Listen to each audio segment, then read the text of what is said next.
আসসালামু আলাইকুম সম্মানিত ভিউয়ার্স, কেমন আছেন আপনারা? আশা করি ভালো আছেন। আলহামদুলিল্লাহ আমরা ভালো আছি। আজকে আপনাদের একটা নিউজ দেওয়ার জন্য আসছিলাম। বর্তমানে যারা ফ্রি ভিসা আছেন বা আপনারা বাইরে কাজ করতেছেন, আপনার উদ্দেশ্যে ভিডিওটা। আসলে আপনারা যেখানে কাজ করেন, আমাদের এখানে তো আসলে বিশেষ করে বাংলাদেশি আমরা বেশিরভাগই আমরা থাকি ফ্রি ভিসায় নামক মরণ ব্যতীতে। তো আপনারা যারা কাজ করতেছেন বাইরে, অবশ্যই বর্তমানে কিন্তু এখন একটু সাবধানতা অবলম্বন করবেন, কেননা প্রচুর জায়গাতে অনেক ধরনের লোকজন ধরতেছে বা চেক ইন করতেছে।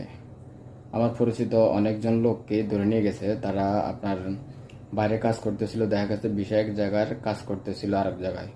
তো আপনাদের উদ্দেশ্যে বলতেছি, আপনারা যারা কাজ করবেন তারা একটু সতর্কতা অবলম্বন করবেন। আর যদি আপনার আরও বাইরে কাজ করার জন্য অনুমতি দেয় কোনো একটা কোম্পানিতে কাজ করেন, আপনি অবশ্যই আপনি এগ্রিমেন্ট করে নেবেন, কেননা না হলে এখন বর্তমানে অনেক সমস্যা হইতে পারে, সমস্যা হইতেছে। তো আপনারা যারা ভাই বেড়াদার আছেন সবাই একটু সতর্কতা অবলম্বন করে কাজ করবেন, কেননা আপনি ওমানে থাকলে তো টাকা ইনকাম করতে পারবেন। সো আপনাকে ওমানে থাকার জন্য যে সিকিউরিটি দরকার ওগুলো অবশ্যই আপনি আগে মেনটেন করেন, তারপরে আপনি যে কাজ করেন। কেননা এমনিতেই অনেক প্রবাসী আছে আমাদের, বিশেষ করে বাংলাদেশিরা, অনেকে দেখা গেছে কাজ কাম কম, তারপরে আবার যারা করতেছেন তারা দেখা গেছে ঠিকমতো আপনার স্যালারি পাচ্ছে না। তারপরে আবার যারা করতেছেন দেখা গেছে আপনাদের যদি পুলিশে ধরে নিয়ে যায় তাহলে কি অবস্থা হবে আপনার?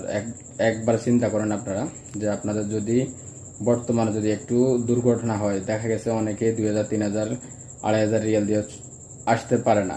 অনেকে চেষ্টা করতেছে, আবার দেখা গেছে অনেকে 1000 রিয়াল দিয়ে চলে আসতেছে।